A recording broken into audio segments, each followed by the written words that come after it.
Друзья, всем привет! Кто бы мог подумать, но сегодняшний влог ведет именно психолог. И такое бывает. Мы находимся в 40 километрах от Москвы, в частном таком уютном поселке, в буткемпе дома Cybernet Forge. И сейчас я проведу вам небольшую экскурсию. Пойдемте посмотрим.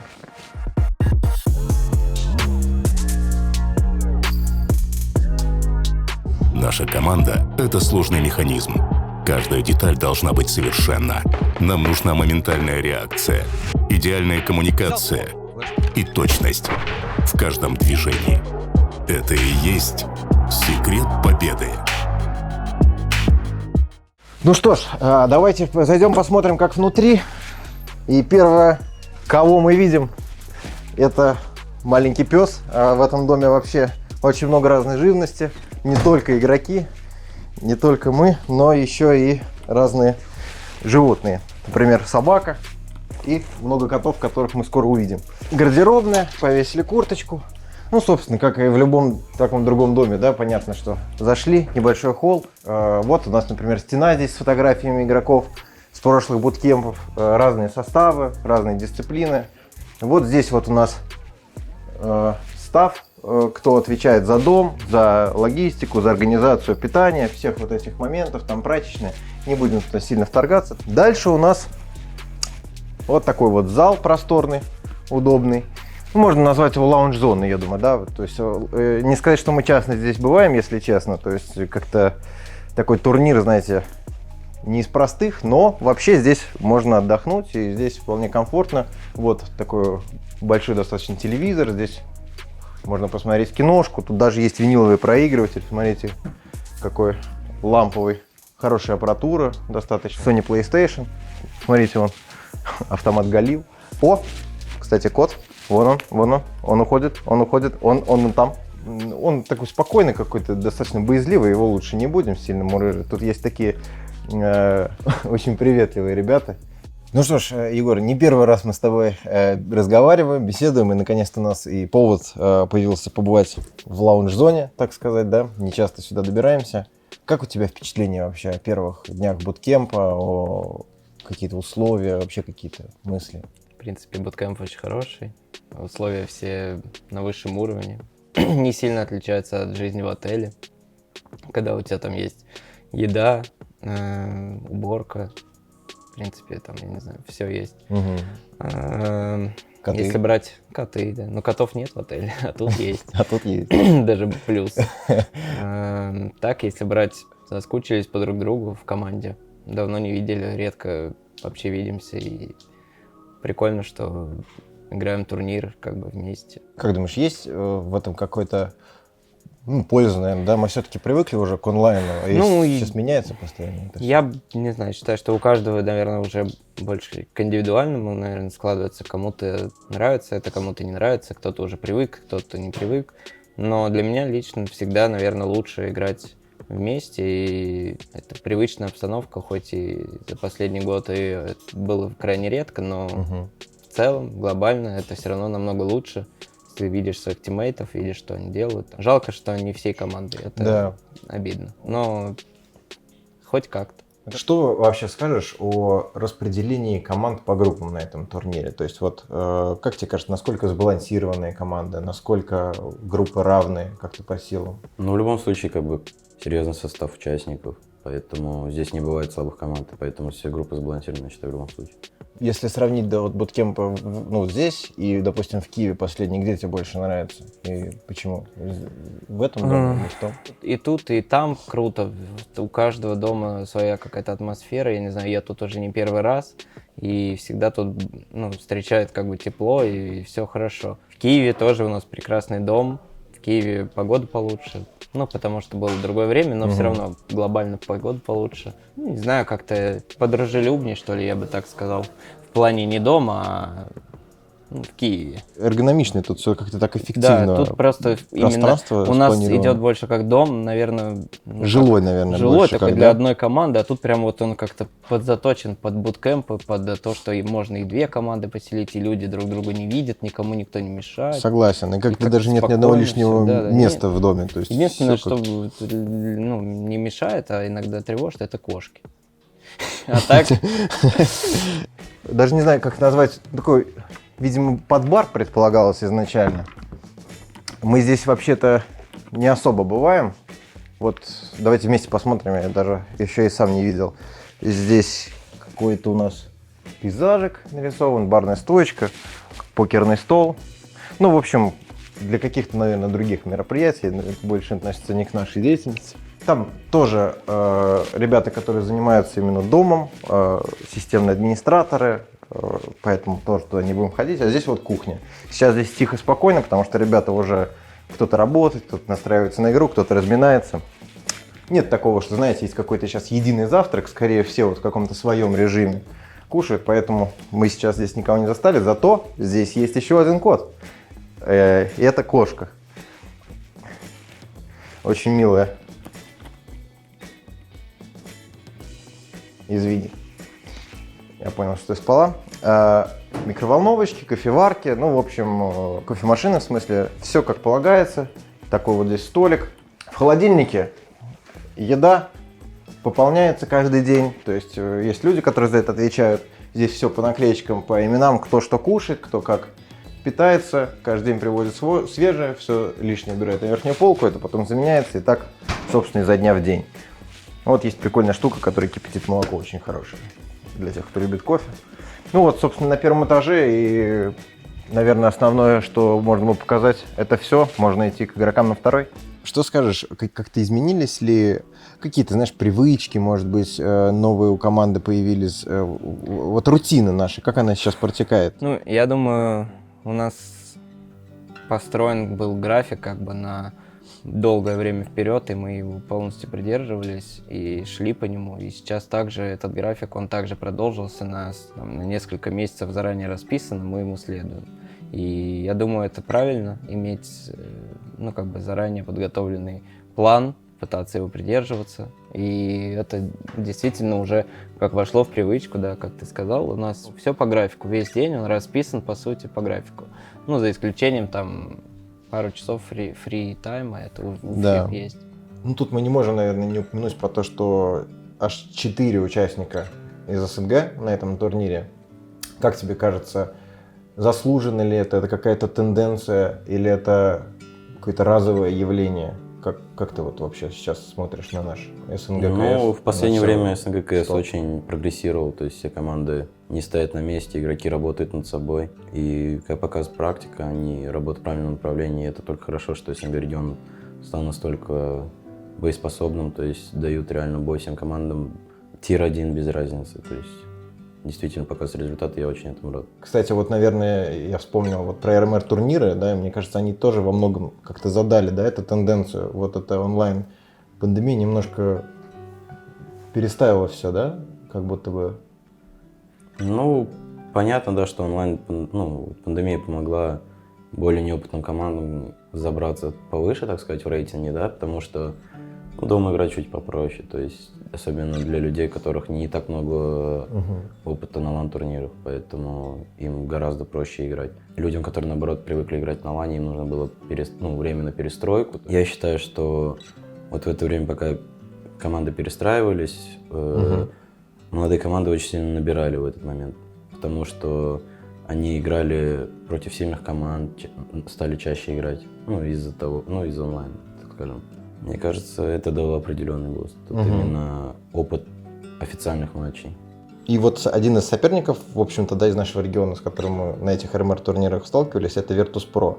Как у тебя вообще впечатление от игры? Потому что, мы помним, что начало игры было таким неоднозначным, скажем так, да, первая карта. И потом ситуация выровнялась. Какие у тебя у самого мысли, впечатления от этой игры? Впечатление, понятно, что хорошее, потому что мы выиграли эту игру. Мне кажется, мы вначале просто на первой карте не могли найти свою игру, то есть не до конца проснулись, и со временем мы как-то расшатались, так скажем, и уже начали играть на свой максимум. Где-то нам чуть больше везло на первой карте, и это дало свои плоды. Мы выиграли первую карту, законвечили. На второй как-то более уверенно уже пошло. Это был наш пик, да, мы к нему больше готовились. Вот мы, друзья, перемещаемся на второй этаж, туда, где происходит все самое интересное, то, о чем все больше всего хотят знать. И здесь находится тренировочная комната 1, здесь тренировочная комната 2, все абсолютно зеркально. Мы находимся в этой тренировочной комнате. Здесь у нас такой небольшой зона с напитками, которые тоже обновляют водичка, чаечек. Можно посмотреть отдельно вот эту комнату. Здесь мы проводим сессии, например, индивидуальные по психологии с игроками. Вот тут кресло, удобно можно расположиться. Если бы буткемп был всей команды и был бы Андрей, то, скорее всего, здесь бы был именно дискасс по игре. Но поскольку Андрей находится у себя и Саня, то все это происходит дистанционно. Ну что ж, посмотрим, что там у нас делают игроки. И вот мы попадаем в наш прок-рум. Прок-рум, который совмещен параллельно с комнатами, в которых мы живем. Все это находится в таком вот едином помещении. Ну, собственно, понятно, здесь у нас ребята сидят, играют. Там небольшой, можно вот посмотреть, балкончик, если обернуться назад. И вот 3 комнаты. Пойдемте посмотрим комнату какую-нибудь одну, потому что они все, в принципе, одинаковые, идентичные. Пройдемте. Вот 3 кровати. Здесь мы живем вдвоем с Денисом сейчас. Понятно, ванная комната. Там все как обычно, ничего такого примечательного. И вот сами игроки. Кирилл работает с Андреем уже по игре. Ребята разминаются. Здесь разная аппаратура, которая передает всю видеоинформацию с камер, которые на повторах потом показывают. Всякие запасные мониторы, девайсы и все такое прочее. Такая вот рабочая обстановка у нас. С Андреем как строится работа сейчас вот в онлайн режиме, то есть вот... Ну, по сути, на самом деле не изменилось. Изменилось только визуально. Если раньше мы сидели условно, там, я, Кирилл, Илья, и смотрели на экран телевизора, и Андрей нам все показывал по Дискорду, то сейчас мы сидим в Дискорде и смотрим вот в его Дискорд и слушаем его в TeamSpeak. По сути, то же самое, но чуть-чуть по-другому. FaZe произвели вторую замену уже в этом году в составе. И как тебе кажется вообще, они становятся более опасным конкурентом вот по ходу этих замен? То есть вот они явно же что ищут какой-то, да, свой пазл. У них был какой-то хаос, если честно, в составе. То есть ротировались игроки постоянно. Один приходил, другой уходил. Мне кажется, по фейзам очень сильно ударило то, что ушел Нико.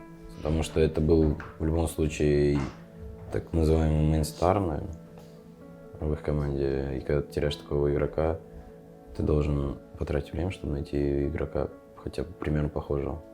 Слушай, а мне вот навело сразу на вопрос. А как ты считаешь, с точки зрения Ника, вот это...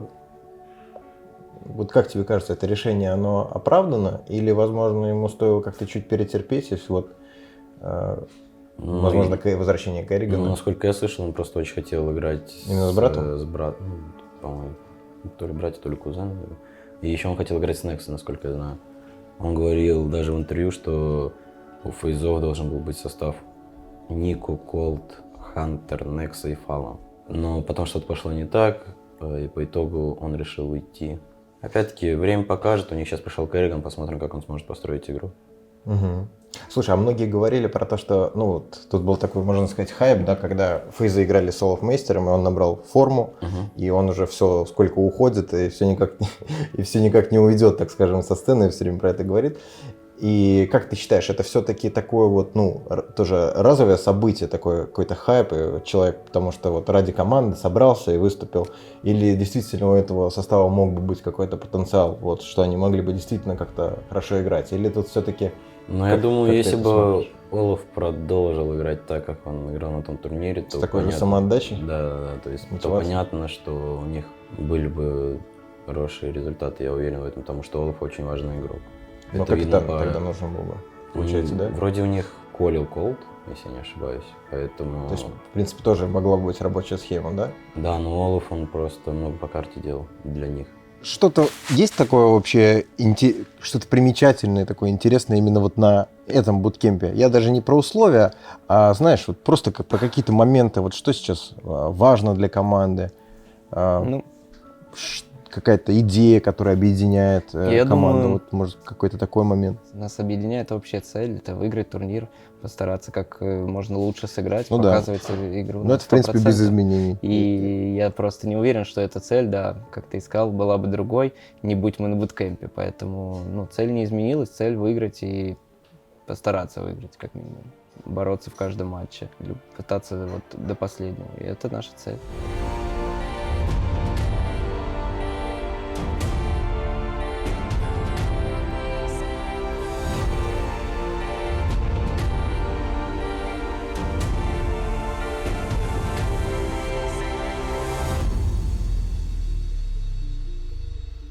Сейчас вот ребята у нас обсуждают по игре, дискас идет. И когда дискас закончится, потом будет перерывчик где-то порядка 20-25 минут. И после него мы снова все соберемся здесь же. И будет уже настройка. То есть мы будем проводить разные мероприятия, скажем так, по психологической настройке. И после них уже начинается вармап. Час вармапа. И потом сразу уже практически с маленьким брейком игра начинается.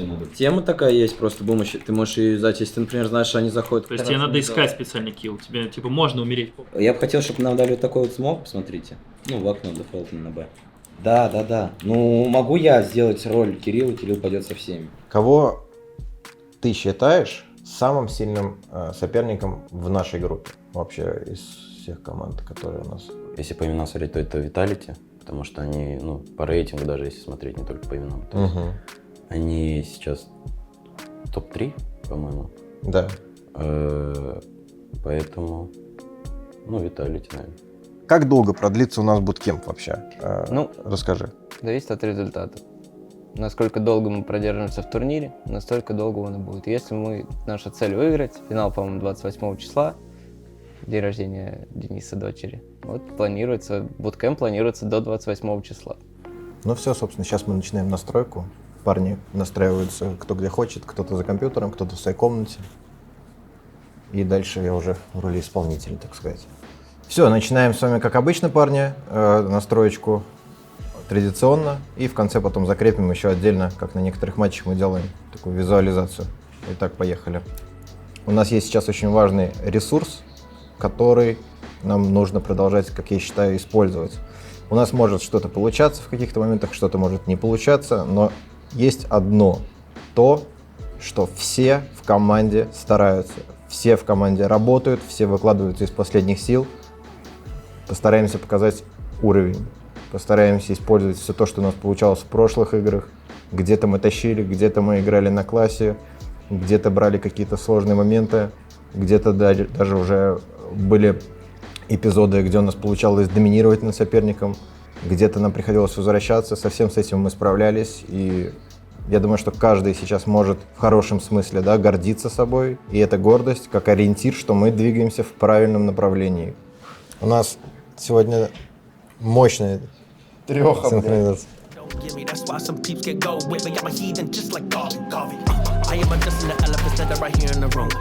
На столпой даю флеш. Дал, на столпой дал флеш.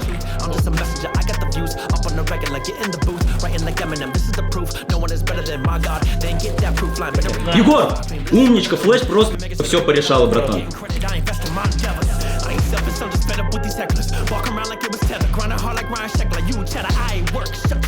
Туалет забрал, Найс, молодцы, а опыт собираем. Хорош, давайте, парни, набираем. I swear they're never ready. Y'all be sipping on the Henny. Y'all be working for a Grammy. I've been working for my family. On God, I don't really wanna do it, but I had to do it. I ain't really had nothing growing up. I was riding bus, they was feeling tough. I was writing raps, they was making fun. Get the gag, no. Feeling bad. Найс, бомба хватит. Вода, мост. И мост еще.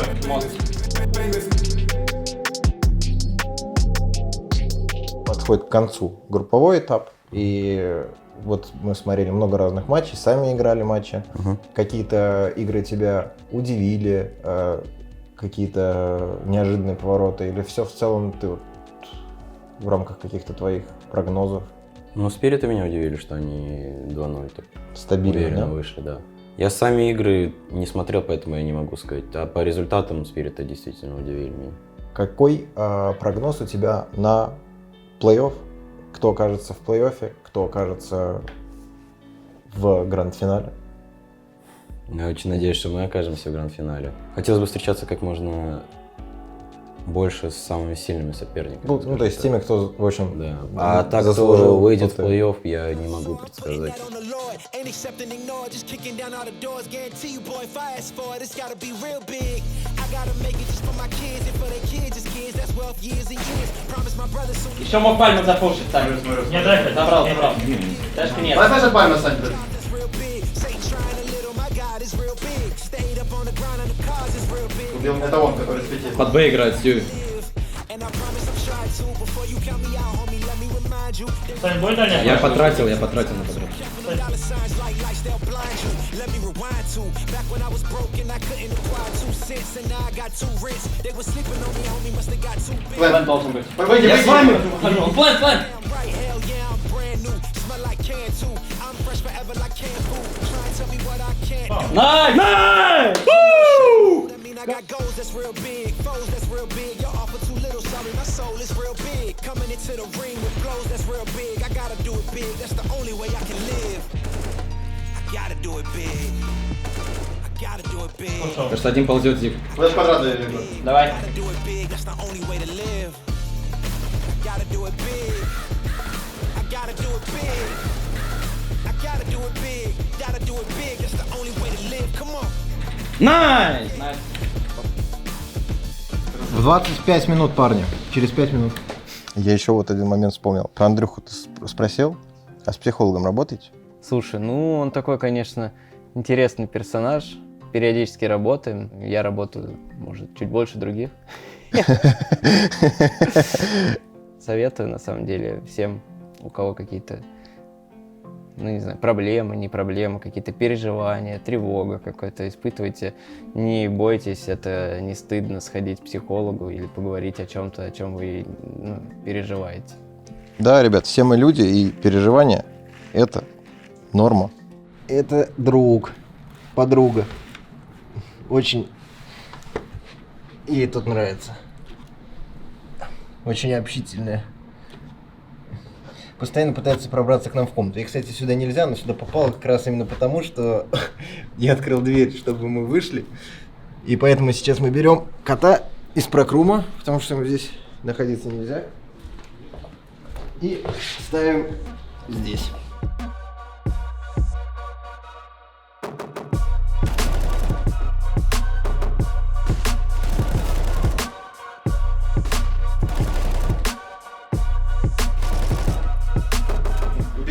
Подходи, Илья. 2 флешки большие нужны. НБК! Пока.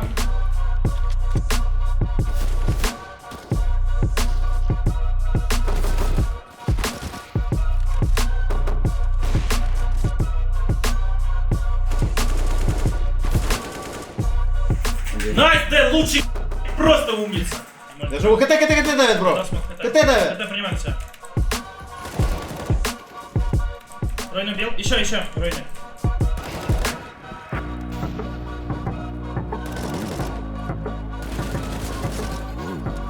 Курилку 2 смог. Курилку, я Договориться? Убиваем, го убиваем. Он НБК.